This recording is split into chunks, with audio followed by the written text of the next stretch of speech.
નમસ્તે, હું છું દીપ્તિ ગજ્જર.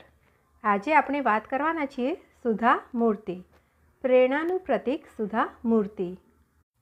પ્રસ્તાવના: સુધા મૂર્તિ ભારતની એક એવી અસાધારણ મહિલા છે જેમનું જીવન સાદગી, સચ્ચાઈ અને પરોપકારનું ઉત્તમ ઉદાહરણ છે. તેઓ એક પ્રખ્યાત લેખિકા, સામાજિક કાર્યકર્તા અને ઇન્ફોસિસ ફાઉન્ડેશનના અધ્યક્ષ રહી ચૂક્યા છે. તેઓ ઇન્ફોસિસના સહ-સંસ્થાપક નારાયણ મૂર્તિના પત્ની છે, પરંતુ તેમની ખરી ઓળખાણ તેમનું પોતાનું વ્યક્તિત્વ અને સમાજ માટે કરેલા કાર્યો છે. પ્રારંભિક જીવન અને શિક્ષણ: સુધા મૂર્તિનો જન્મ 19 ઓગસ્ટ 1950ના રોજ કર્ણાટકના શિગાંવમાં થયો હતો. બાળપણથી જ તેઓ ભણવામાં ખૂબ જ તેજસ્વી હતા. એ જમાનામાં જ્યારે છોકરીઓ માટે એન્જિનિયરિંગ કરવું અશક્ય માનવામાં આવતું હતું, ત્યારે તેમણે અથાગ મહેનત કરીને ઇલેક્ટ્રિક એન્જિનિયરિંગની ડિગ્રી મેળવી. ટાટા મોટર્સ તે સમયની ટેલ્કો કંપનીમાં એન્જિનિયર તરીકે જોડાનાર તેઓ દેશના પ્રથમ મહિલા એન્જિનિયર બન્યા હતા. એક પ્રખ્યાત લેખિકા તરીકે તેઓ કન્નડ અને અંગ્રેજી ભાષાના ખૂબ જ લોકપ્રિય લેખિકા છે. તેમણે બાળકો અને વડીલો માટે અનેક પુસ્તકો લખ્યા છે.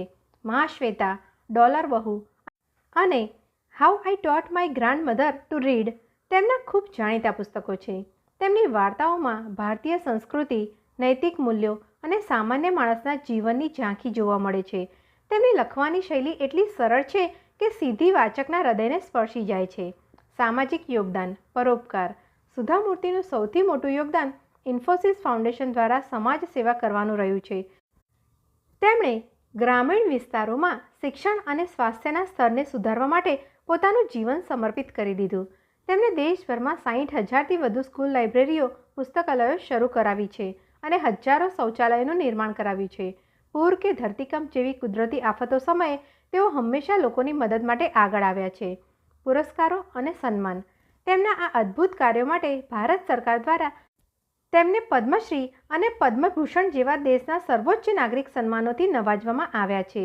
આ ઉપરાંત 2024માં તેમની સાહિત્ય અને સમાજ સેવાની સફળને માન આપતા રાષ્ટ્રપતિ દ્વારા તેમની રાજ્યસભાના સાંસદ તરીકે નિમણૂક કરવામાં આવી છે.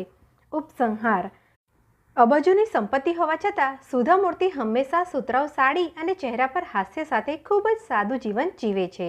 તેઓ માને છે કે પૈસા હોવા એ મહત્વનું નથી, પણ એ પૈસાથી તમે કેટલા લોકોના ચહેરા પર ખુશી લાવી શકો છો તે મહત્વનું છે. તેમનું જીવન દેશની દરેક મહિલા અને યુવા પેઢી માટે હંમેશા પ્રેરણારૂપ રહેશે. અસ્તુ. મને પ્રેમપૂર્વક સાંભળવા બદલ આપનો ખૂબ ખૂબ આભાર.